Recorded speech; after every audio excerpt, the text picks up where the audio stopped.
देखो बच्चे, रेजिडेंशियल के अंदर दो लेवल पर बातें चलती है चैप्टर के अंदर। एक होता है रेजिडेंशियल स्टेटस। रेजिडेंशियल स्टेटस होता है रूल्स निकालने होते हैं कि कौन रेजिडेंट है कौन नॉन रेजिडेंट है। ROR RNOR एक सेक्शन होता है ये मेजरली आपका सेक्शन 6 कवर करता है। और दूसरी बात होगी कि जब आप रेजिडेंशियल स्टेटस आइडेंटिफाई कर लोगे तो उसके बाद उसकी टोटल इनकम कैसे निकालोगे, यानी कि scope of total income ROR की कैसे होगी, RNOR की कैसे होगी। तो जैसा कि आपको पता है कि इनकम टैक्स में हम लोग क्या करते हैं, हमें सबसे पहले टोटल इनकम निकालनी होती है। टोटल इनकम निकलती है, उसके बाद टैक्स निकलता है। लेकिन टोटल इनकम से भी पहला स्टेप क्या होता है, आप किसी की भी टोटल इनकम तभी निकाल सकते हो जब आप ये जानते हो कि वो जो इंसान है वो ROR है, वो RNOR है, या वो नॉन रेजिडेंट है। तो मैं आपके साथ सबसे पहले यही चीज स्टार्ट करूंगा। सर जी, इनकम निकालनी तो बात की बात होती है, टोटल इनकम तो बात की बात है। सबसे पहले ये बताओ कैसे आइडेंटिफाई होगा कि ROR है, RNOR है, या नॉन रेजिडेंट है। तो अगर मैं आपसे बात करूं ROR के लिए, आई एम सॉरी, आपको जैसा कि पता है बच्चे, पर्सन की डेफिनेशन हम लोगों ने करी हुई है, लेकिन मैं इसको 4 कैटेगरी में तोड़ूंगा for the purpose of residential status. Individual का रेजिडेंशियल स्टेटस अलग निकलेगा, HUF का अलग निकलेगा, कंपनी का अलग निकलेगा, और उसके अलावा जितने भी सारे होंगे वो अदर्स में चले जाएंगे। अदर्स बोले तो फर्म भी आ जाएगा, AOP, BOI, artificial judicial person, cooperative society. जितने भी पर्सन की डेफिनेशन में बाकी सारे हैं वो अदर्स में चले जाएंगे। इंडिविजुअल के बारे में अगर मैं बात करूं, ये दो लेवल पे निकलता है, या तो इंडिविजुअल रेजिडेंट होता है या नॉन रेजिडेंट होता है। इसके क्या रूल्स हैं वो देखेंगे, लेकिन जैसे ही आप रेजिडेंट बन गए तो उसके बाद क्या होता है, या तो आप क्या होते हो ROR, या फिर आप RNOR। यही कहानी होती है ना। HUF के केस में क्या होता है, या तो आप रेजिडेंट होते हो या तो आप नॉन रेजिडेंट होते हो। और रेजिडेंट बनने के बाद या तो आप ROR हो गए या फिर आप RNOR हो गए। कंपनी के केस में या तो आप रेजिडेंट हो या तो आप नॉन रेजिडेंट हो। मुझे इससे आगे कोई एनालिसिस नहीं करना कि जब आप रेजिडेंट बनते हैं तो ROR हो गया RNOR है, ये चीज इसके अंदर होता ही नहीं है। और अदर्स के केस में भी, ये सारे केसेस में या तो आप रेजिडेंट हो गए या तो आप नॉन रेजिडेंट। तो आइए एक एक करके सबसे पहला रूल समझते हैं। इंडिविजुअल का सेक्शन 6 है, इसके सबसेक्शन याद करने की जरूरत नहीं है, सेक्शन 6 सबसेक्शन 1 है वैसे तो। लेकिन आइए इंडिविजुअल का देखते हैं। सर जी, इंडिविजुअल या तो रेजिडेंट होता है या तो नॉन रेजिडेंट होता है। जैसे कि आप सब बच्चे, आप ये कह सकते हो जितने बच्चे हम लोग इंडिया में रह रहे हैं, ठीक है, अगर मैं हूं आप हो, सारे के सारे अगर हम इंडिया में रह रहे हैं तो हम लोग क्या बन जाएंगे बच्चे, रेजिडेंट। लेकिन सर ऐसा नहीं होता, कोई हो सकता है 170 दिन रह रहा हो, कोई 230 दिन रह रहा हो। तो सरकार ने स्पेसिफिक बोला हुआ है कि भाई साहब रेजिडेंट कब बनते हो, इंडिविजुअल तुम रेजिडेंट तब बनते हो if individual stays in India for 182 days और more during the relevant previous year. आपको ये डेज याद होने चाहिए, 182 days or more. Relevant previous year का मतलब, अगर मैं आपको बोलूं अभी मेरा प्रीवियस ईयर चल रहा है 21-22, तो हर इंसान अभी ये जानना चाहता है कि भाई मैं 21-22 में रेजिडेंट हूं कि नहीं हूं। मैं 21-22 में रेजिडेंट होऊंगा नहीं होऊंगा, ये किस बात पर डिपेंड करता है, मैं 21-22 में कितने दिन इंडिया में रहा हूं। अगर मैं 182 डेज इंडिया में रहा हूं या उससे ज्यादा रहा हूं तो मैं रेजिडेंट बन जाऊंगा।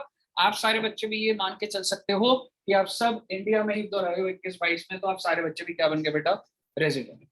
सर अगर सपोज करो एक इंसान, मान लो मिस्टर ए है, रेलिवेंट प्रीवियस ईयर है 21-22 और 100 दिन, मेरे को बताइए क्या पहली कंडीशन के हिसाब से वो रेजिडेंट बन रहा है, नहीं बन रहा, तो सीधा नॉन रेजिडेंट बना दो उसको। ऐसा नहीं है सर जी, एक और कंडीशन भी है। सरकार ने बोले इतनी आसानी से नहीं छोड़ेंगे तुम्हें, एक और कंडीशन देखो।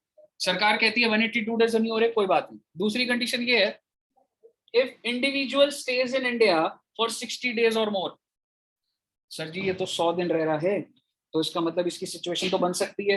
ये 60 days और मोर कब का है, during the relevant previous year. Relevant previous year कौन सा चल रहा है, 21-22। अगर ये 60 दिन है, लेकिन अभी पूरी बात नहीं हुई है, वो कह रहे हैं इसके अलावा मुझे कितने साल की डिटेल और लेनी पड़ेगी बच्चे, 4 साल और। ठीक है, रेलिवेंट प्रीवियस ईयर क्या, 21-22 से 4 साल और लेने पड़ेंगे, नीचे के 4 साल। तो 21-22 अगर मेरा रेलिवेंट प्रीवियस ईयर है तो 20-21, 19-20, 18-19 और 17-18। सरकार कहती है अगर तुम इन 4 साल में 365 डेज और मोर अगर तुम्हारा हो गया तो तुम basic condition rule number B की फुलफिल कर जाओ। अब अगर हमें पूरी कंडीशन पढ़े, individual stays in India for 60 days or more during the relevant previous year, relevant previous year हो गया हमारा 21-22। आगे क्या बोल रहा है, and 365 days or more out of 4 previous year immediately preceding the relevant previous year 21-22, उससे पुराने साल 4 साल। अगर इसमें 365 दिन हो गए तो भाई साहब आप रेजिडेंट बन जाओगे, क्योंकि आप कंडीशन नंबर बी फुलफिल करो। मेरा आपसे सवाल है, अगर एक इंसान है वो 100 दिन रहा है, मुझे बताइए रेजिडेंट है कि नॉन रेजिडेंट है? Mister a stage 100 days in 21-22 और उससे पुराने 4 साल में भी 100 डेज रहा है। मिस्टर ए इज रेजिडेंट और नॉन रेजिडेंट? रेजिडेंट। और अगर मैं यहाँ पे 10 दिन कर दूं तो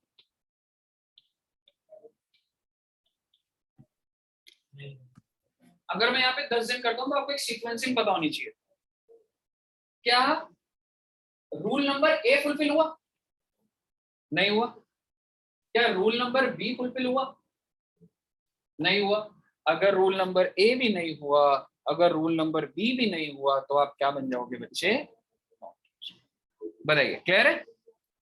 अगर एक individual rule a rule B दोनों में से कोई भी फुलफिल नहीं कर रहा है तो वो ऑटोमेटिकली नॉन रेजिडेंट बन जाएगा। मेरा आपसे सवाल, अगर आपको ये बात समझ आ चुकी है तो मैं अगर अपनी कहानी बताऊं, मान लो मैं 10 दिन 21-22 में यहां रहा हूं और 21-22 में 10 दिन और यहाँ पे 100 रेजिडेंट, आई मीन हाँ रेजिडेंट या नॉन रेजिडेंट?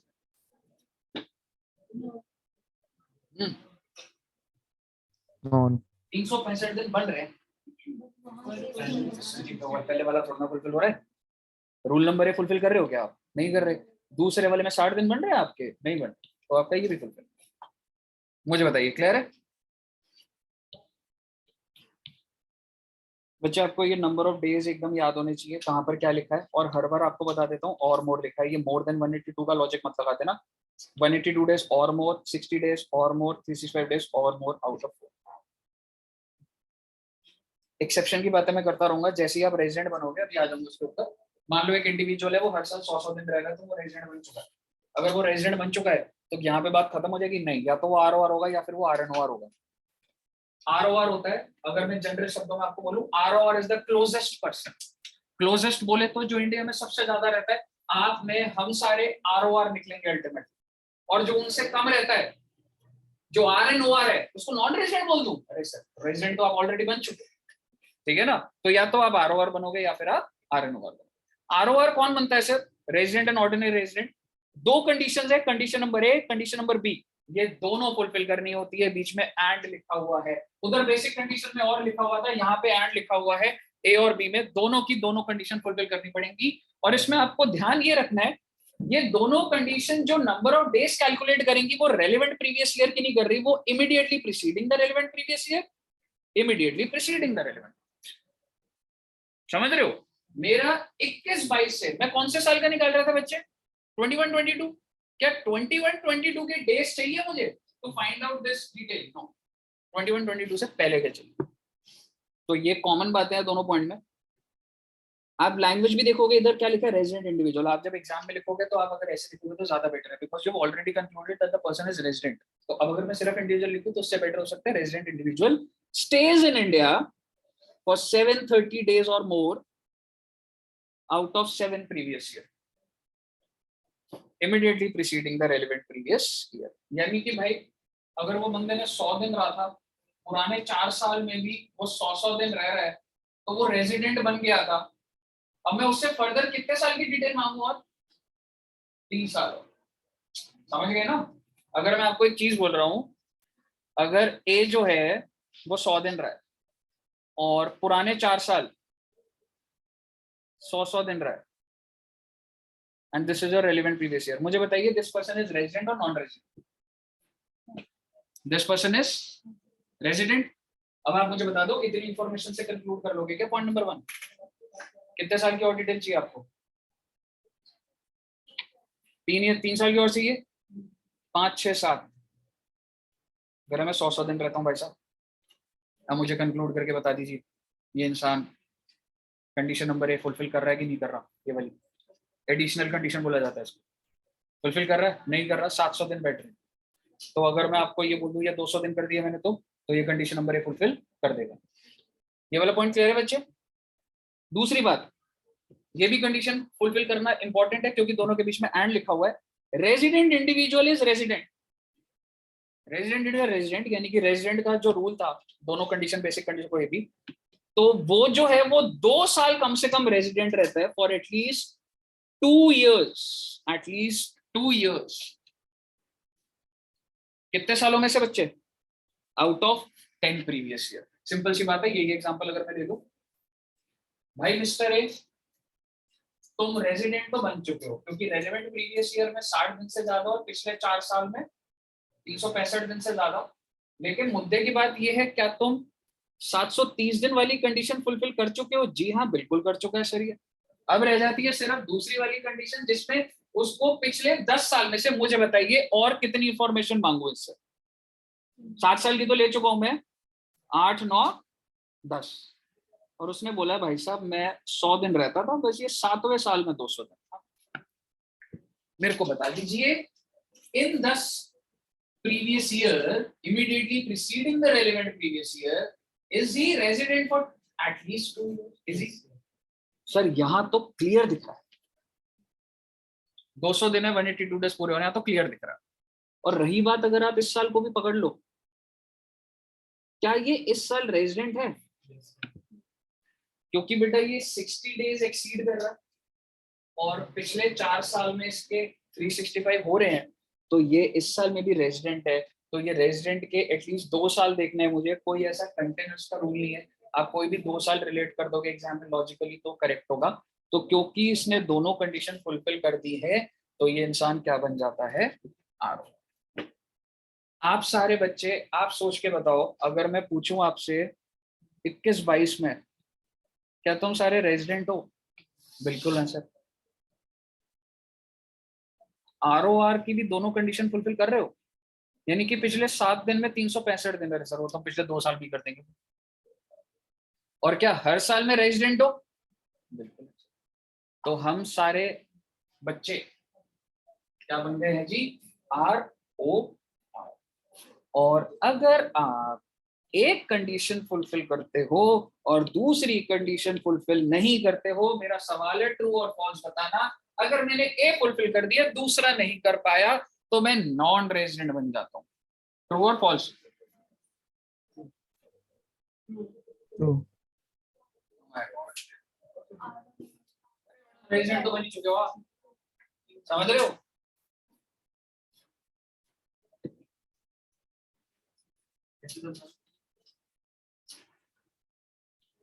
और कितनी बार समझाना? देख, सपोज कर मेरे भाई, एक बार रेजिडेंट तो बन चुका है ना, अब अगर तू आरओआर नहीं होगा तो आरएनओआर बनेगा ना। But you are a concluded resident. तो अगर आप आरओआर नहीं हो तो क्या आप नॉन रेजिडेंट बन जाओगे? समझ रहे? देख ड्रिल क्या है, मतलब वो समझ आ गया होगा, ठीक है बोल देता हूँ। अगर ड्रिल देखोगे, एक इंडिविजुअल या तो रेजिडेंट होता है या तो नॉन रेजिडेंट होता है। रेजिडेंट बनने के बाद ही तो आरओआर या फिर आरएनओआर। समझ रहे?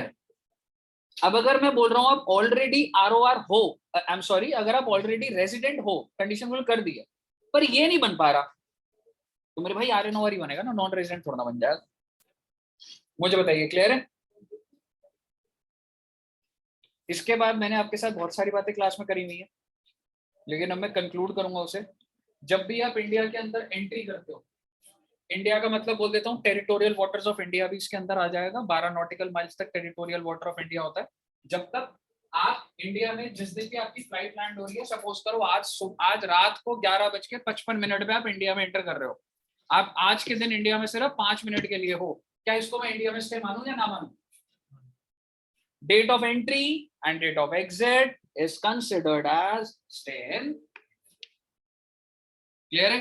अगर आप बच्चों को सारी बातें याद है तो चलो मैं थोड़ी देर बाद बोलूंगा पॉइंट।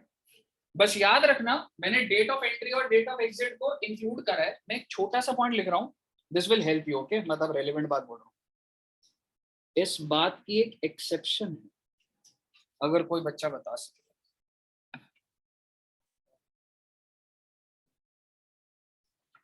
बहुत ही गहरा है लेकिन पेपर में आने के पूरे पूरे चांस।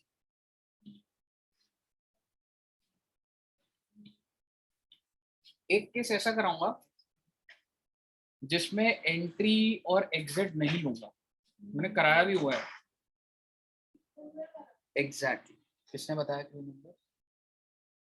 कौन सा अटेम्प्ट है बच्चा आपका? Very good, you can give in may and all may attempt. तो जो क्रू मेंबर है, जो क्रू मेंबर होते हैं ना, उसका बताता हूँ। एक का सर्टिफिकेट होता है शिप पे चढ़ने का, शिप पे उतरने का, कंटिन्यूअस डिस्चार्ज सर्टिफिकेट बोला जाता है उसे, CDS। उसमें जो भी एंट्री होती है ना कि तुम आज चढ़े हो शिप में या आज उतरे हो, वो आप नहीं दो। इंपॉर्टेंट बात बोल रहा हूँ, लिखवा भी दूंगा मैं जहां पे लिखवानी है इस बात को, बट प्लीज इसको इग्नोर मत करिएगा, मॉड्यूल में इसके ऊपर इलस्ट्रेशन दिया। सर एक इंडिविजुअल तो रेजिडेंट होता है तो नॉन रेजिडेंट होता है। अच्छा सर एक बात बताओ, रेजिडेंट होने के लिए हम A फुलफिल करते हैं या B फुलफिल करते हैं? दोनों में से कोई एक भी फुलफिल हो गई तो हम रेजिडेंट बन जाएंगे। इसकी एक्सेप्शन होती है बेटा, किसकी? Rule number. कुछ केसेस में रूल नंबर भी नहीं लगता है। कौन से केस में? अगर आप एक इंडिविजुअल हैं और अगर आप सिटीजन ऑफ इंडिया हैं, ये सारी बातें एंड है भाई साहब साथ में। एक इंडिविजुअल जो कि सिटीजन ऑफ इंडिया है और अगर वो लीव करता है India for the purpose of employment, employment बोले तो सिर्फ ऐसे नहीं होता कि आप 2 महीने के लिए जा रहे हो तो ये पॉइंट नहीं लगेगा, आपकी वहां पे ट्रांसफर हो रही है। एम्प्लॉयमेंट के अंदर आप ये बोल सकते हो इट इंक्लूड्स सेल्फ एम्प्लॉयमेंट। भाई साहब बिजनेस के लिए जा रहा हूँ मैं, हमेशा के लिए सेटल हो रहा हूँ बाहर, तो जिस भी साल में मैं बाहर जा रहा हूँ उस साल में रूल ए लगेगा या रूल बी लगेगा? ये भैया मैं कल जा रहा हूँ इंडिया से बाहर, मेरा आपसे सवाल है, मेरा रेजिडेंशियल स्टेटस अगर 21-22 का निकालना है आपने, तो आप रूल नंबर 1 तो देख सकते हो, रूल नंबर बी देख सकते हो क्या? नहीं देख सकते। अगर कोई इंडिविजुअल जो कि सिटीजन ऑफ इंडिया है, जो कि इंडिया छोड़ के चला जाए for the purpose of employment, उसके लिए रूल भी एप्लीकेबल नहीं, उस साल जिस भी साल ये छोड़ के जा रहा है। Employment includes self employment. दूसरी बात, यहीं पर ही क्रू मेंबर लिखा जाता है, क्रू मेंबर ऑफ शिप्स, ये दूसरी एक्सेप्शन है। जो भी crew member of the ships होते हैं उनके ऊपर रूल नंबर भी नहीं होता, नहीं होता, सिर्फ शिप्स। दूसरी बात, अगर कोई पर्सन है और अगर वो सिटीजन ऑफ इंडिया है, सर वो तो ऊपर भी लिखा था आपने, हाँ, लेकिन आप देखिए, और पर्सन ऑफ इंडियन ओरिजिन। अगर कोई भी पर्सन, वैसे मैं पर्सन की जगह यहाँ पर इंडिविजुअल बोल सकता हूँ because we are talking only about individual. अगर वो इंडिविजुअल, अगर वो सिटीजन है या फिर वो person of Indian, person of Indian origin क्या होता है? ये आ सकता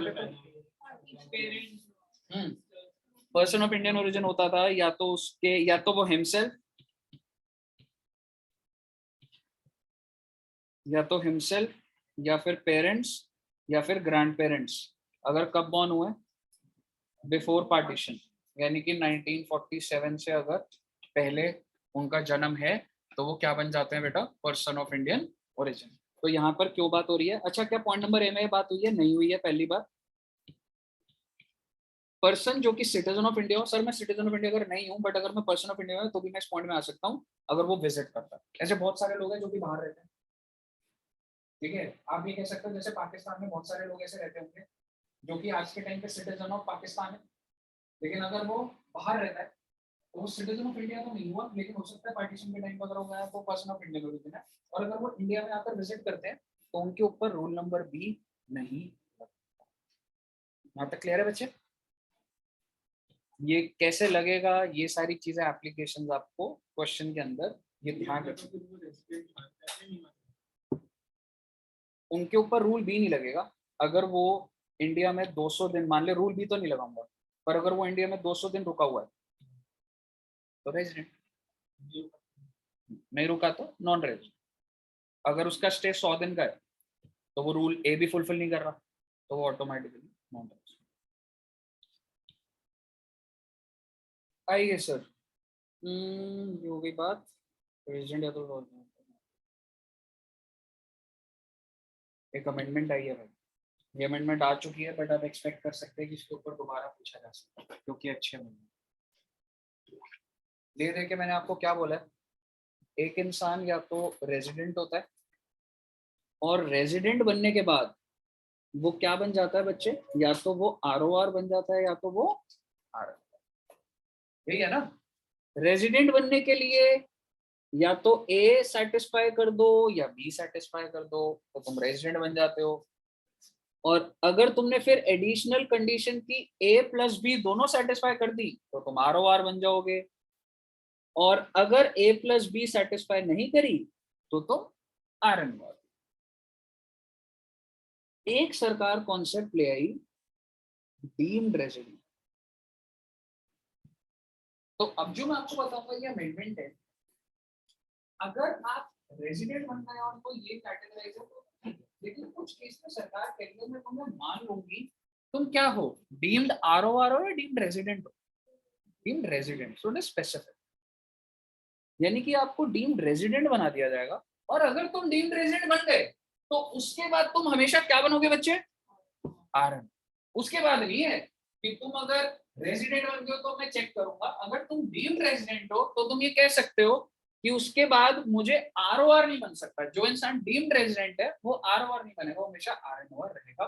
कौन है सर ये लोग, अगर एक इंडिविजुअल, अभी तक हम इंडिविजुअल की ही बात कर रहे थे, अगर वो सिटीजन ऑफ इंडिया है,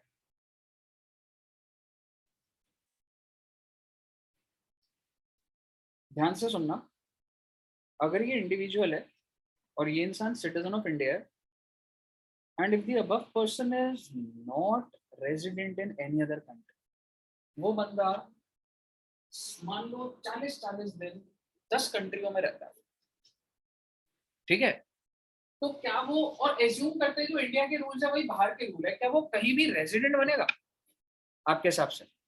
अगर आप 40-40 दिन हर कंट्री में रहो तो क्या किसी भी कंट्री के रेजिडेंट बनोगे, एज्यूमिंग सारे लॉज सेम है? नहीं बनोगे। आप मुझे बताइए, यानी कि अगर आप इंडिविजुअल हो और आप हो सिटीजन और आपने क्या करा बच्चे, आप किसी भी कंट्री के रेजिडेंट नहीं हो, सरकार क्या कह रही है, तो ये पॉइंट समझ आया होगा। अगर आपकी total income other than foreign income, यानी कि मैं कहना चाह रहा हूँ तुम्हारी इंडिया की इनकम, मैं कह रहा हूँ आप एक इंडिविजुअल हो और तुम्हारी जो टोटल इनकम है अदर देन फॉरेन इनकम, इतना ही समझना अभी, यानी कि मैं कहना चाह रहा हूँ इंडिया की इनकम, तुम्हारी टोटल इनकम जो इंडिया में है, इफ इट एक्सीड्स 15 लाख, आप इंडिया में रह रहे हो, आप 40 दिन रहे हो और आप सिटीजन ऑफ इंडिया तो हो, और अगर आपकी इंडिया की इनकम 15 लाख से ऊपर हो गई ना, मैं आपकी बाहर की इनकम नहीं जानना चाह रहा हूँ, अगर तुम्हारी इंडिया की इनकम 15 लाख से ऊपर हो गई, मैं आपको डीम्ड रेजिडेंट बनाऊंगा। क्लियर है? थोड़ा सा स्पेसिफिकेशन, सर जी आपने फॉरेन इनकम को बाहर करा है, बट मैंने एक टाइप ऑफ इनकम को बाहर नहीं करा है जो बाहर की इनकम हो लेकिन जो कहां से कंट्रोल्ड हो, इंडिया से। पेपर में आ सकता है ये, पेपर में लिखा आ जाएगा उसकी फॉरेन इनकम है कीनिया में बट वो कंट्रोल्ड इंडिया से है, मुझे बताओ उसको कंसिडर करूं या ना करूं? करूंगा। ये भाई मैं अदर देन फॉरेन इनकम, मैं बाहर की इनकम को बाहर कर रहा हूँ। यूएसए में मेरा एक घर है, मेरे को किराया आ रहा है, मैं उसको बाहर कर रहा हूँ। लेकिन अगर मेरा यूएसए में बिजनेस है और अगर वो इंडिया से कंट्रोल हो रहा है तो क्या करूं? इस 15 लाख की कैलकुलेशन में उसको ऐड करूं या ना करूं? करूंगा, क्योंकि अदर के बाद दोबारा से एक्सक्लूड करने का मतलब इसको तुमने इंक्लूड कर दिया। और कौन सी चीज आप नहीं लोगे, अगर कोई भी income not deem to accrued in India तो उसको भी नहीं लोगे, इसके ऊपर कोई ऐसा वो नहीं है। तो ये लैंग्वेज में लिखा हुआ है, कि other than this, other than, मुझे बता दीजिए क्या समझ आया आपको? तो आप क्या बन जाओगे? Deemed resident. एग्जाम्पल भी बताओ। मिस्टर ए 21-22 में 40 डेज रहा है और पेपर बोल रहा है can mister A B RNOR? If yes how? आप समझ रहे हो क्वेश्चन कैसे बोलेगा? मेरा आपसे सवाल है, क्या? हाँ जी, मिस्टर ए 21-22 में 40 दिन रहा है बेटा। मेरा आपसे सवाल है, क्या 21-22 में वो RNOR बन सकता है?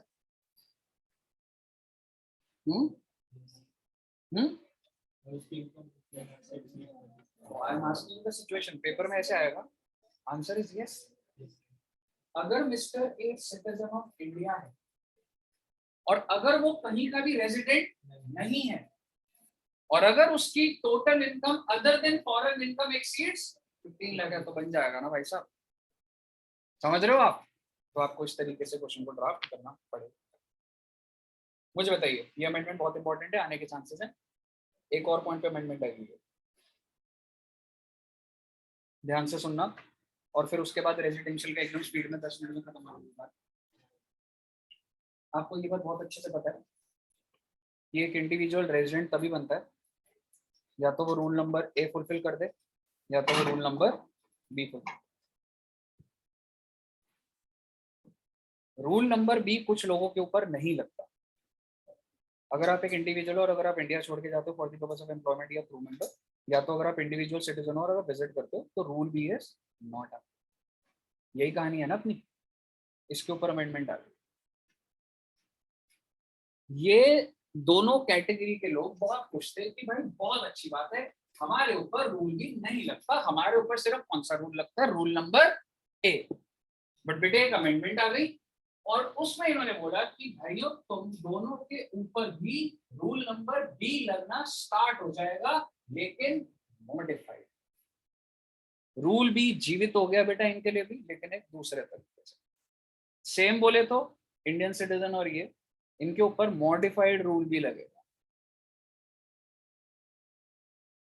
ये कौन से इंडिविजुअल है? मतलब इंडिविजुअल सिटीजन लीव इंडिया या individual citizen who visits India, ये कौन सा इंडिविजुअल है? सारे इंडिविजुअल नहीं आ रहे इसमें।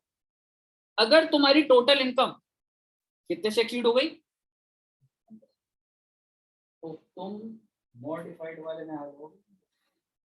आगे सुन लो, अगर तुम्हारी total income other than foreign income, obviously बाहर की इनकम छोड़ दी मैंने, इंडिया की इनकम पकड़ ली, दोबारा से सेम बात लिखी हुई है, other than control from India.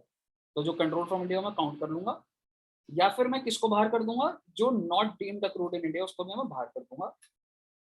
तो इसका मतलब सर, अगर मैं एक इंडिविजुअल हूँ और अगर मैं इंडिया लीव करता हूँ for the purpose of employment, तो पहले तो मेरे ऊपर रूल भी नहीं लगता था, अब मेरे ऊपर रूल भी लग सकता है अगर मेरी जो इंडिया की इनकम है वो 15 लाख से ऊपर है। तो रूल भी सेम लग रहा है या चेंज लग रहा है? चेंज लग रहा है। जो आपके रूल भी बताओगे एक बार था क्या? 60 डेज प्लस, सरकार कहती है ये 60 की जगह मैं क्या कर दूंगी? 120। समझ रहे हो कहाँ पे मॉडिफिकेशन? बच्चा कंफ्यूज हो जाता है, ऊपर वाली अमेंडमेंट क्या थी, नीचे वाली अमेंडमेंट क्या थी। ऊपर वाली अमेंडमेंट में मैंने लिखा था वो कहीं का भी रेजिडेंट नहीं है, यहाँ पर मैं ऐसा नहीं लिखा। लेकिन एक बात जरूर है, अगर तुम एक ऐसे इंडिविजुअल हो जिसकी टोटल इनकम एक्सीड हो गई, ठीक है, तो तुम्हारे ऊपर रूल भी लग रहा है। रूल भी कौन सा लग रहा है? मॉडिफाइड रूल भी लग रहा है। 60 दिन की जगह 120 दिन लगेगा पहली बार। और अगर तुम इस कैटेगरी में आ गए तो तुम क्या बन जाओगे? नो, रेजिडेंट है ना। रूल भी, अगर रूल भी सेटिस्फाई कर दे, रेजिडेंट बनने के बाद जज करना है फर्दर? नहीं करना। Such individual will always be RNOR। तो इतनी बात को ध्यान रखना कि तुमने जब ये अप्लाई कर दिया उसके बाद तुम्हें ROR और RNOR की कॉम्प्लेक्सिटीज के अंदर नहीं। हाँ जी, वो ठीक है। नहीं नहीं मैडम, ये 60 डेज चेंज होकर 120 हो गया, ये तो रह गई पिछले 4 साल। मुझे बताइए क्लियर है? उपल जी क्लियर है? साक्षी क्लियर है? और मैं स्पीड में बोलूंगा, मैंने इंडिविजुअल पे जितना टाइम लगा दिया फटाफट आ रहा हूँ मैं। एचयूएफ या तो रेजिडेंट होता है तो नॉन रेजिडेंट होता है, और एचयूएफ के अंदर भी कहानी क्या होती है, अगर आप रेजिडेंट बन गए, एचयूएफ तो रेजिडेंट होता है नॉन रेजिडेंट, और अगर आप रेजिडेंट बन गए तो आरओआर या फिर आरएनओआर। रेजिडेंट कब बनते हो आप? हर केस में रेजिडेंट होते हो, सिर्फ एक केस में नहीं होते, अगर control and management is Holi outside India. Holi बोले तो 100%।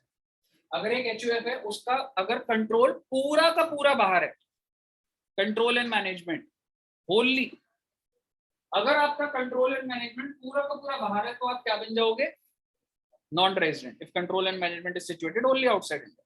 लेकिन अगर मैं बोलूं इंडिया में 99, अच्छा यूएसए में 99% और इंडिया में 1%। हाँ जी मैं करता हूँ, थोड़ा। हाँ जी, यूएसए में 99%, इंडिया में 1%। मुझे बताइए रेजिडेंट और नॉन रेजिडेंट? रेजिडेंट। क्योंकि अगर थोड़ा सा भी अगर इंडिया में कंट्रोल हो तो आप रेजिडेंट बन जाओगे, नॉन रेजिडेंट 100% बाहर होते हो। रेजिडेंट तो बन गए कैसे? मैंने नंबर ऑफ डेज देखा या कंट्रोल एंड मैनेजमेंट देखा? Control and management. Control and management की डेफिनेशन में ज्यादा डिटेल में नहीं जाना, जहाँ पे मैक्सिमम मेजर डिसीजंस होते हैं, जहाँ पे मीटिंग्स होती है, उसको कंट्रोल मैनेजमेंट बोल जाता है। पेपर आपको बताएगा। जब आप रेजिडेंट बन जाओगे तो आप आरओआर बन सकते हो या फिर आप आरएनओआर। आरओआर आरएनओआर की दोनों सेम कंडीशंस है, लेकिन सर जी हम काउंट किसके लिए करेंगे? कर्ता के लिए। क्या मैं ये देखूंगा एचयूएफ कितने दिन रहा है? ऐसा देखना पॉसिबल नहीं है। एचयूएफ का जो हेड होता है कर्ता, उसके मैं नंबर ऑफ डेज देखूंगा। सेम बात है, दोनों में immediately preceding the relevant previous year. मान लो अगर मैं 21-22 में चेक कर रहा हूँ तो मेरे को कर्ता के डेज 21-22 के चाहिए या 21-22 से पहले के चाहिए? 21-22 से पहले के चाहिए। कितने साल के? वही 7 साल या फिर वही 10 साल। अगर उसने ये दोनों कंडीशन करता है जो इंडिविजुअल ने सेटिस्फाई कर दी, अगर कर्ता ने सेटिस्फाई कर दी, तो आपका एचयूएफ क्या बन जाएगा? आरओआर बन जाएगा। मेरा आपसे एक सवाल है जो कि मैंने पेपर में क्लास में पूछा था, 21-22 में क्या ये पॉसिबल है कि एचयूएफ तो आरओआर है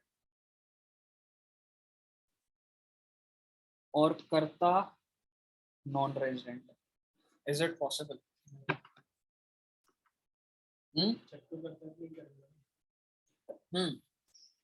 पॉसिबल है या नहीं? Answer is yes. कैसे पॉसिबल है? सपोज करो 21-22 में कर्ता कितने दिन रुका है? 10 दिन। तो मेरे को बता दो 21-22 में कर्ता तो नॉन रेजिडेंट बन गया। तो भैया अगर 21-22 में कर्ता अगर रुका ही 10 दिन है तो कर्ता की रेजिडेंशियल स्टेटस अलग निकालोगे तो नॉन रेजिडेंट हो गया। एचयूएफ जो है वो रेजिडेंट है कि नॉन रेजिडेंट है, वो तो कंट्रोल एंड मैनेजमेंट पे डिपेंड करता है ना। और अगर ये 10 दिन भी आया है तो थोड़ा बहुत कंट्रोल अगर इंडिया में है तो एचयूएफ पहले रेजिडेंट तो बन ही गया। और इसके बाद मुझे आरओआर के लिए जब चेक करूंगा तो मुझे कर्ता के 21-22 के दिन चाहिए या पुराने चाहिए? और मैं बोल रहा हूँ पुराने सारे दिनों में कर्ता इंडिया में था, तो बन जाएगा ना एचयूएफ आरओआर। बोलिए क्लियर है?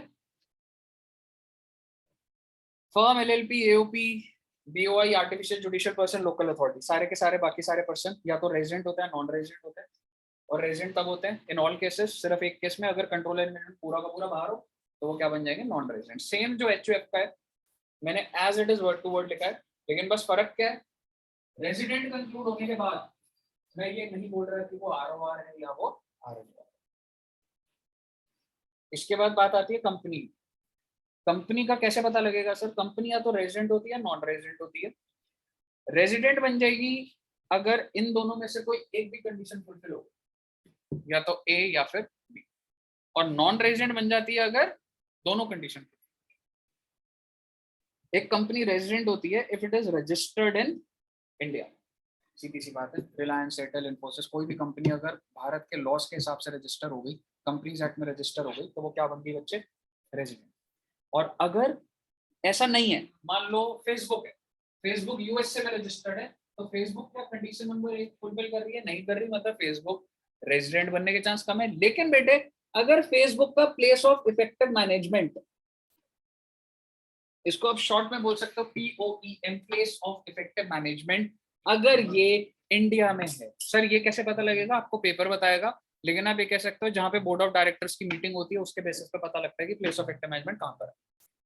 तो अगर place of effective management India का है, जैसे फेसबुक है, क्या Facebook condition number A fulfil कर रही है? नहीं कर रही। Condition number B, if I say that pace of effective management is in India, आप मुझे बताइए फेसबुक क्या बनी? रेजिडेंट बन गई। और अगर मैं बोलूं place of effective management USA में है, तो क्या बनी? फेसबुक है, Facebook is registered in USA और उसका प्लेस ऑफ इफेक्टिव मैनेजमेंट भी यूएसए में है, तो फेसबुक क्या बन गई? क्या रे, क्या बोल रहे हो? जल्दी बोलो। Non resident. फेसबुक यूएसए में रजिस्टर्ड है। रजिस्टर्ड कहां पर है? यूएसए में। प्लेस ऑफ इफेक्टिव मैनेजमेंट कहां पर है? यूएसए। मैं जानना चाह रहा हूँ इसका रेजिडेंशियल स्टेटस क्या है। अगर फेसबुक इंडिया में रजिस्टर्ड होती और यूएसए होता तो, और अगर मैं रिलायंस इंडस्ट्रीज लिमिटेड की बात करूं, registered in India, place of effective management in USA,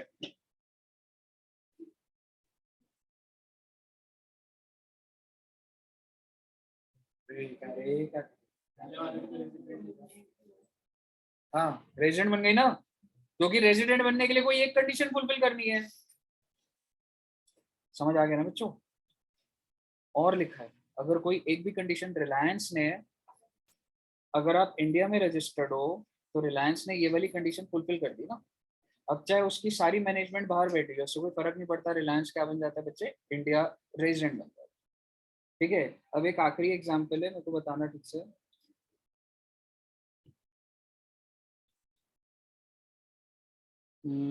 मान लो एक एक्स लिमिटेड है, ये रजिस्टर्ड है यूएसए में और प्लेस ऑफ इफेक्टिव मैनेजमेंट भी यूएसए में।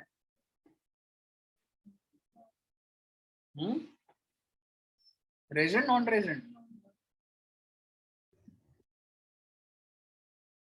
अगर एक्स लिमिटेड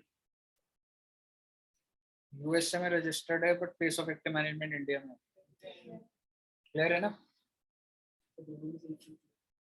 दोनों में, यहाँ पे और है, यहाँ पर एंड है। आप नॉन रेजिडेंट तब बनते हो जब आप रजिस्टर्ड भी बाहर हो और आपका प्लेस ऑफ एक्टिव मैनेजमेंट भी बाहर होता है, जब ये दोनों कंडीशन होता है तब नॉन रेजिडेंट।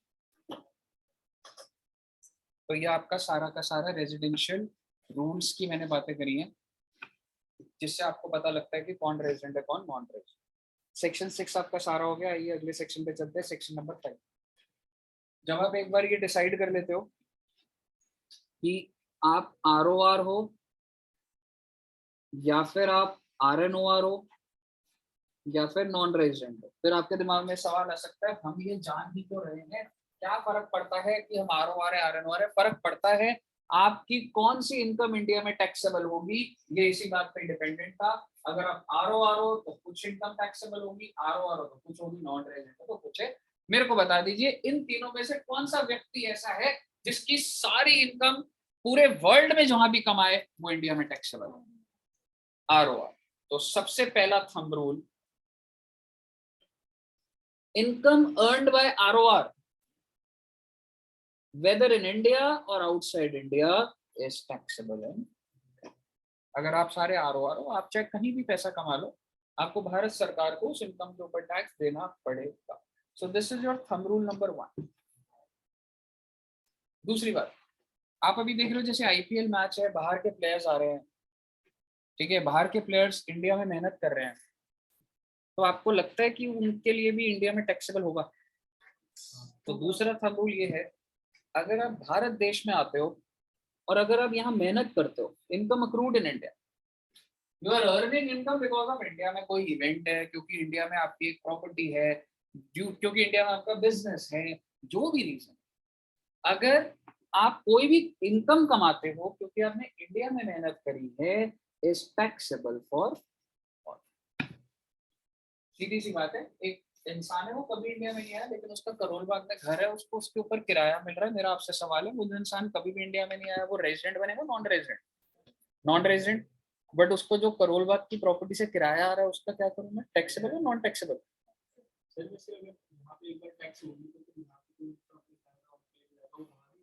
नहीं, दैट इज रेमिटेंस। आप अपना पैसा एक अकाउंट से, मैं आज SBI से यस बैंक में डाल दूं, उससे कोई फर्क नहीं, क्रॉस कंट्री ट्रांसफर हो रहा है तो भी फर्क नहीं पड़ता।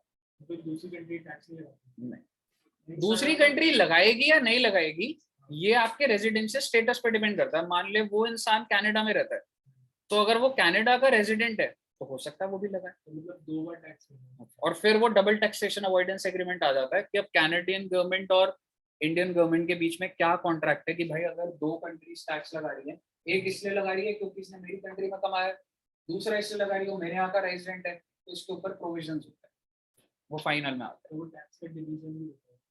डिवीजन कि टोटल टैक्स है 50-50 रख लेंगे, 60-40 कुछ भी हो सकता है। हाँ दोस्त, क्लियर है?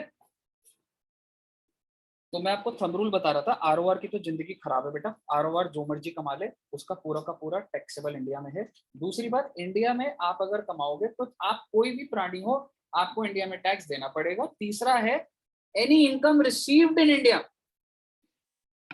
भाई साहब आपकी नौकरी लग चुकी है बाहर, दुबई में आपकी नौकरी है, लेकिन तुमने बैंक अकाउंट इंडिया का दे रखा है। तुमने अप्रैल के महीने में काम करा, तुम्हारे को 5 लाख रुपए मिलने थे, तुमने उसको बैंक पे दे दिया अपनी इंडिया का कालका जी की ब्रांच का, तो आपने जो पैसा रिसीव करा है वो कहाँ रिसीव करा है बच्चे? इंडिया में।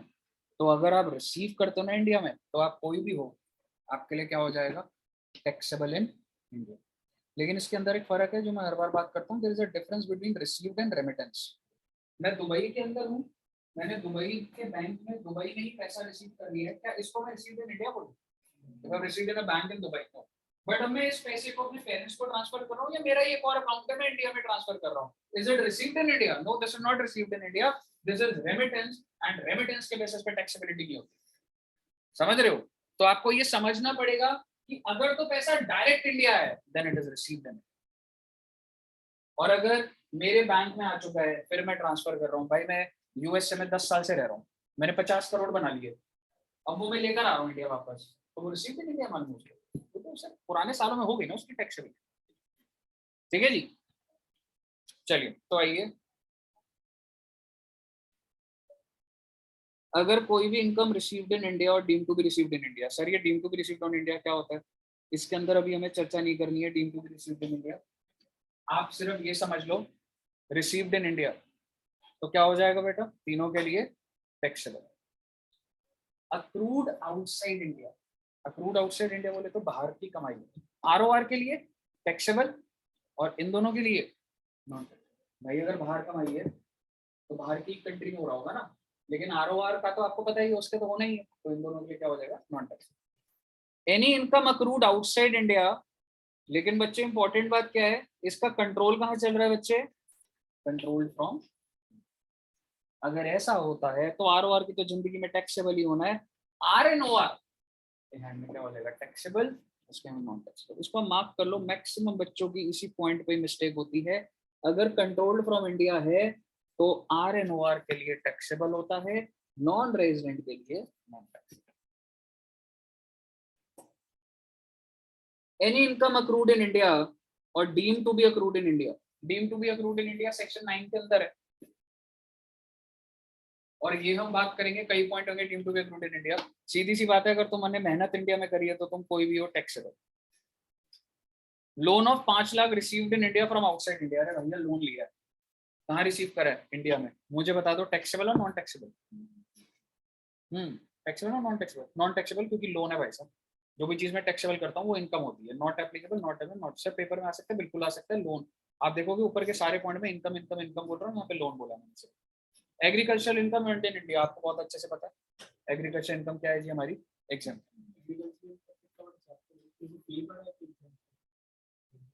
वो तो बाकी बातें तो उस चैप्टर में है ना, पार्शियल इंटीग्रेशन। नहीं नहीं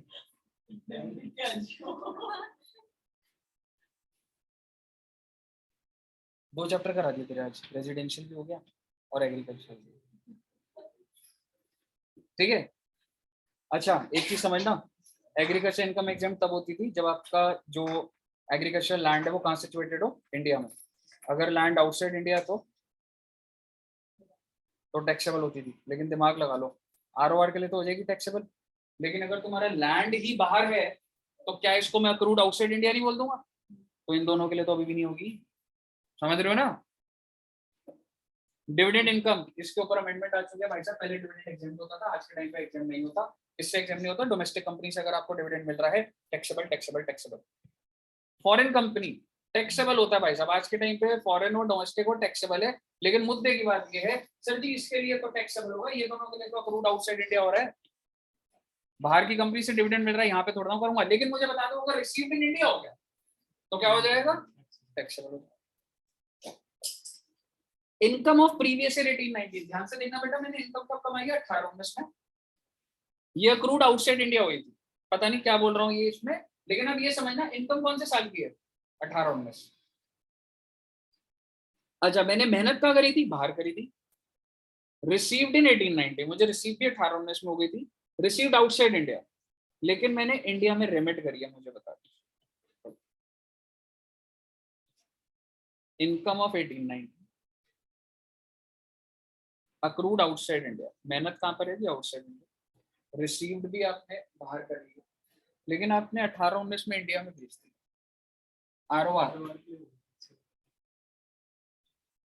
आरओआर के लिए टैक्सेबल क्यों करी आपने, रीजन? वो तो कहीं भी इनकम बिल्कुल। और इसके लिए non taxable because it is remitted, क्योंकि अक्रूड आउटसाइड इंडिया ही है ना, बट रेमिटेड के बेसिस पे टैक्सेबिलिटी नहीं है। और अगर यही अगर 18-19 की जगह अगर मैं इसको 17-18 कर दूं, और अगर मैं आपको बोलूं ये मैं कैलकुलेशन 18-19 की कर रहा हूं, तो आरओआर के 18-19 में भी टैक्सेबल कर दूंगा क्या? सर जी इनकम कौन सा साल की है, 17-18 की। कभी भी ऐसे नहीं होता 17-18 की इनकम को 18-19 में काउंट करो, पुरानी रिटर्न रिवाइज करो, ऐसे नहीं होता इसमें। अगर कोई चीज इनकम ही 17-18 की है, will it be included in the computation of 18-19? Never. यही बात लिखी है मैंने। Income of 17-18 remained untaxed in 17-18 due to any reason it escaped but brought into India 18-19। उससे कोई फर्क नहीं पड़ता चाहे मैं इंडिया ला रहा हूँ नहीं ला रहा, लेकिन मुद्दे की बात ये है कि भैया जब इनकम 17-18 की है तो यहाँ क्यों बात कर रहे हो, not applicable not applicable not applicable. रही बात 17-18 की, आरओआर के लिए तो टैक्सेबल होगा, इन दोनों के लिए नॉन टैक्सेबल। क्लियर है? ये सारी बातें वही लिखी बेटा। Agriculture land situated in India is exam, अगर वो आउटसाइड इंडिया होता तो it is taxable in the hand of ROR. बस बहुत सारी बातें करा दी इसमें तुम्हें। आइए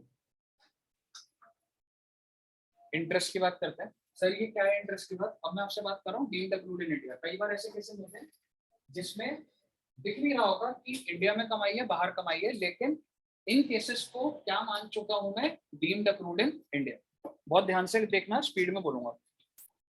गवर्नमेंट को पैसे की जरूरत है, उसने मिस्टर ए को पकड़ा, मिस्टर ए यूएसए में रहता है। गवर्नमेंट को 5,000 करोड़ की जरूरत है, मिस्टर ए ने बोला मैं आपको 5,000 करोड़ दे दूंगा, ये मिस्टर ए ने लोन दे दिया। गवर्नमेंट इसको इंटरेस्ट दे रही है 5,000 करोड़ के ऊपर 5%, इसलिए गवर्नमेंट ने लोन लिया था क्योंकि रेट ऑफ इंटरेस्ट सस्ता है 5%। मिस्टर ए को कितने की इनकम हो गई, 5,000 के ऊपर 5%, दैट इज 250 करोड़। ये मिस्टर ए की इनकम है। अब सवाल ये है क्या ये इनकम इंडिया में टैक्सेबल होगी या नहीं होगी? लॉजिकली देखा जाए तो ये इंसान रेजिडेंट है नॉन रेजिडेंट है, नॉन रेजिडेंट है। तो भैया क्योंकि on the basis of number of days non resident है, बस सरकार ने बोला है कि ये जो तुमने इनकम कमाई है इसको मैंने लिख दिया है डीम्ड अक्रूड इन इंडिया। यानी कि भाई तुम इंडिया आया नहीं आया उससे कोई फर्क नहीं पड़ रहा मेरे को। अगर सरकार तेरे को इंटरेस्ट देगी तो ये इनकम का नेचर क्या है, डीम्ड अक्रूड इन इंडिया। अब मिस्टर ए तू अगर आरओआर है तो भी टैक्सेबल है, आरएनओआर है तो भी टैक्सेबल है, नॉन रेजिडेंट है तो भी टैक्सेबल। यही बात अगर गवर्नमेंट को पैसे की जरूरत ना होती, रिलायंस इंडस्ट्रीज लिमिटेड को जरूरत होती। रिलायंस को पैसे की जरूरत है 1,000 करोड़ की, मैंने क्या चेंज करा, ऊपर गवर्नमेंट है यहाँ पे रिलायंस है। रिलायंस को जरूरत है 1,000 करोड़ की, मिस्टर ए ने बोला मैं आपको 1,000 करोड़ दे दूंगा, रिलायंस ने इसको इंटरेस्ट दे दिया 5%। 1,000 के ऊपर 5% का मतलब 50 करोड़। ये 50 करोड़ क्या हो गई, इनकम ऑफ मिस्टर। अब सवाल ये है क्या सर इसको भी डीम्ड अक्रूड इन इंडिया मान लूं? अगर तो बेटे रिलायंस ने इस पैसे को कहाँ यूज करा है ना, ये मैटर करता है। सर ऊपर तो मैटर नहीं करा था बेटा, ऊपर गवर्नमेंट ने इससे मैटर नहीं करा, ये नॉन गवर्नमेंट। अब इसने यूज कहाँ करा ये मैटर कर रहा है। If it is used in telecom sector Jio in India, अगर इस पैसे को रिलायंस ने जो 1,000 करोड़ दिए अगर उसने उसको इंडिया में यूज करा है, if the loan is used in India, तो क्या हो जाएगा बेटा, डीम्ड अक्रूड इन। और अगर उसने चाइना में टेलीकॉम सेक्टर करा है तो not considered as deemed accrued in India. और अगर ये डीम्ड अक्रूड इन इंडिया है, अगर तो कोई चीज डीम्ड अक्रूड इन इंडिया है तो तीनों के लिए टैक्सेबल हो जाएगी। और अगर डीम्ड अक्रूड इन इंडिया नहीं है तो आरओआर तो फंसेगा ही ना जी। अगर ये जो इंसान था, अगर इसका रेजिडेंशियल स्टेटस आरओआर है तो इसके लिए टैक्सेबल, बाकी दो के लिए क्या होता है। क्लियर है? जिस तरीके, अच्छा सर ये रिलायंस की जो आपने बात करी है, अगर ये रिलायंस की जगह कोई नॉन रेजिडेंट भी होता, आपको बोला हो रहा है तो इंडिया की कंपनी, ऐसा नहीं है। तो एक मुद्दा है गवर्नमेंट ऑफ इंडिया और एक मुद्दा है other than government, and that other than government can be resident और नॉन रेजिडेंट, उससे कोई फर्क नहीं पड़ता।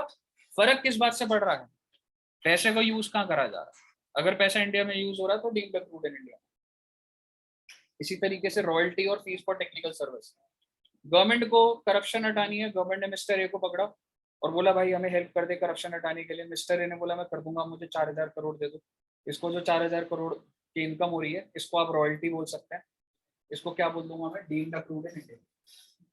अगर गवर्नमेंट रॉयल्टी पे करती है आउटसाइडर को तो वो डीम्ड अक्रूड इन इंडिया हो जाता है, चाहे आप आरओआर हो, आरएनओ, नॉन रेजिडेंट, कोई फर्क नहीं पड़ता, taxable for all. Case number 2, government की जगह अगर रिलायंस है, रिलायंस चाहती है यार मेरे को और प्रॉफिट कैसे मिलेगा, ये मेरे को सीखना पड़ेगा, तो बाहर के लोगों से सीख रही है रिलायंस। तो रिलायंस कहती है यार तुम मुझे कोई फॉर्मूला बताओ तो मैं तुम्हें रॉयल्टी पे करूंगा 1,000 करोड़ की। अब ये जो 1,000 करोड़ इसको मिल रहे हैं मिस्टर ए को, अब ये डिपेंड करता है कि मैंने उस फॉर्मूले को कहाँ यूज करा है। इसने मुझे कोई चीजें सिखाई मिस्टर ए ने, अगर मैं उसको कहाँ यूज कर रहा हूँ ये मैटर करता है। अगर मैं उसको इंडिया में यूज कर रहा हूँ तो डीम्ड अक्रूड इन इंडिया, और अगर मैं उस फॉर्मूले को चाइना में यूज करूंगा, आउटसाइड यूज करूंगा, तो not considered as deemed accrued in India. अगर कोई चीज डीम्ड अक्रूड इन इंडिया है तो भाई साहब आप कोई भी हो आपके लिए टैक्सेबल हो जाएगा, और अगर डीम्ड अक्रूड इन इंडिया नहीं है तो सिर्फ आरओआर के लिए टैक्सेबल होगा, बाकी दोनों के लिए टैक्सेबल नहीं। क्लियर है?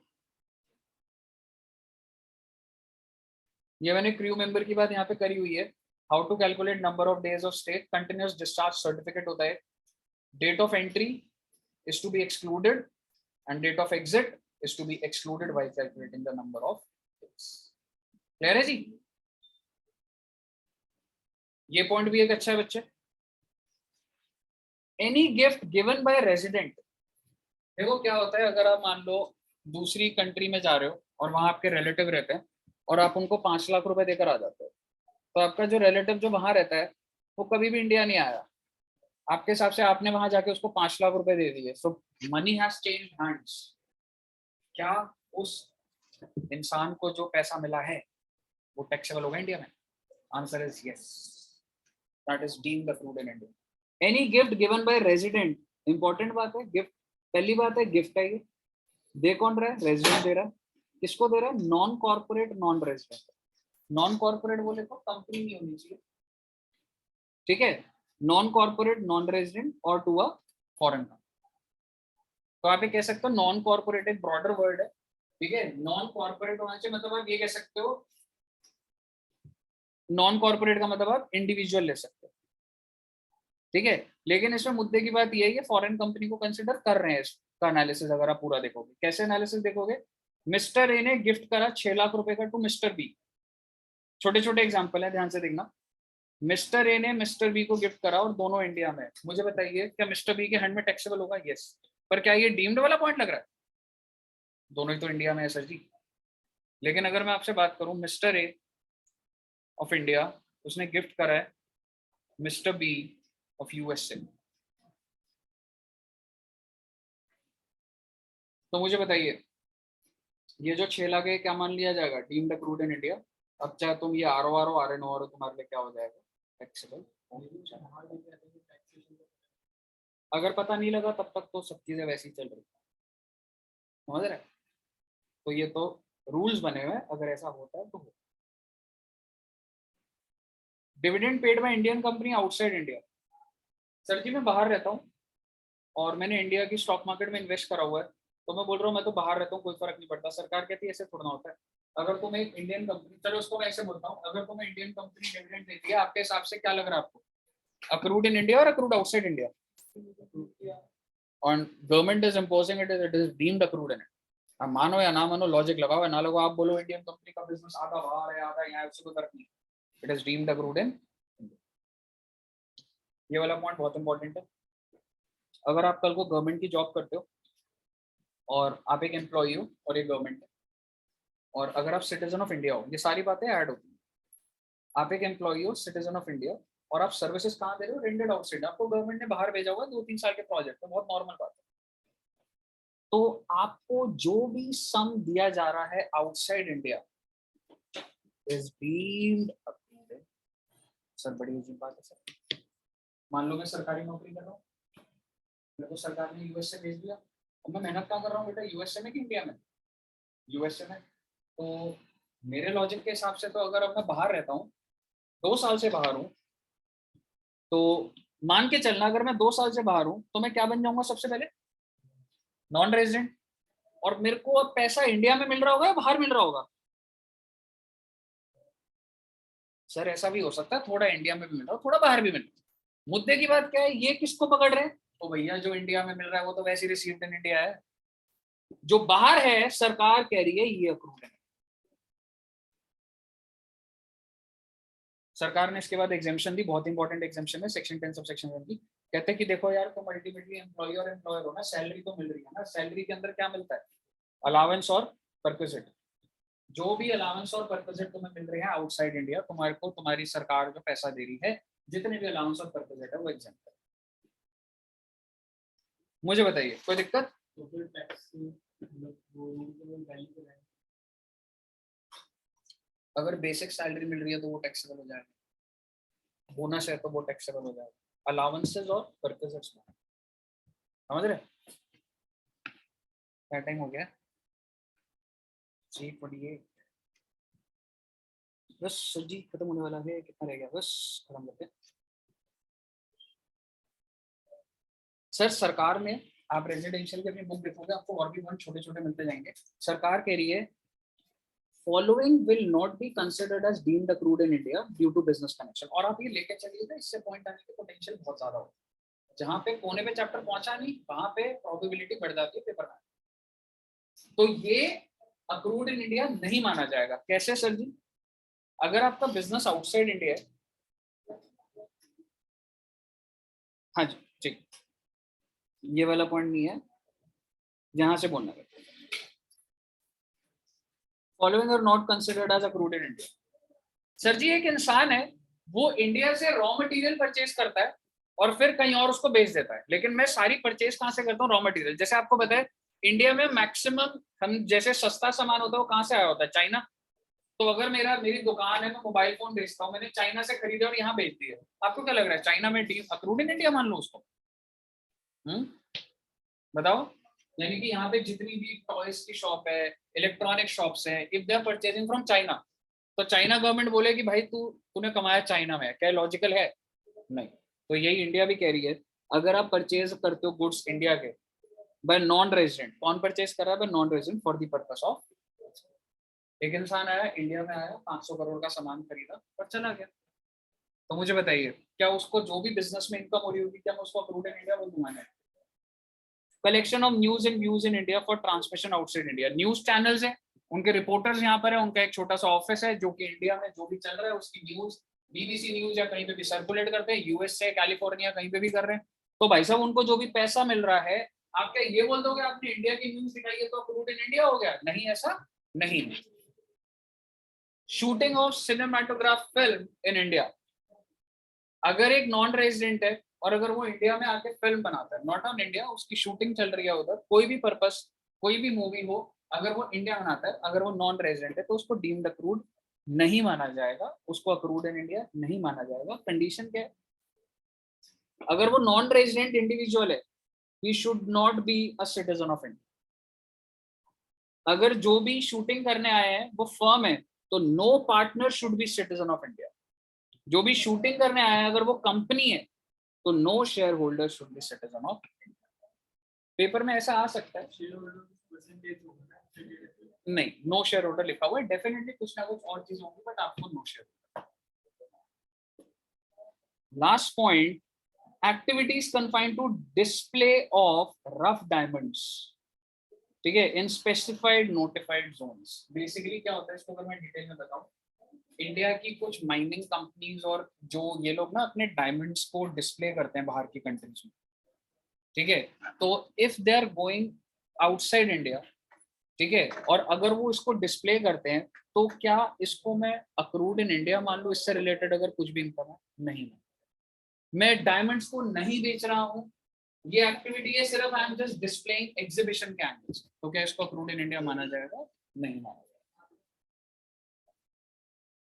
तो सर जी मेरे हिसाब से मैंने आपको सारे के सारे पॉइंट्स बता दिए हैं, ठीक है। अभी भी आपको बोलूंगा 3-4 पॉइंट, जब आप एंड में यहाँ पर पहुंचोगे ना, आपको कुछ 2-3 पॉइंट दिखेंगे, बट इंटेंशन मेरी ये है कि यहाँ तक पहुंच गए, वैसे बहुत कोने पर हम आ चुके हैं, बट फिर भी बुक के अंदर 2-3 पॉइंट अगर और दिखे तो वो जरूर देखना।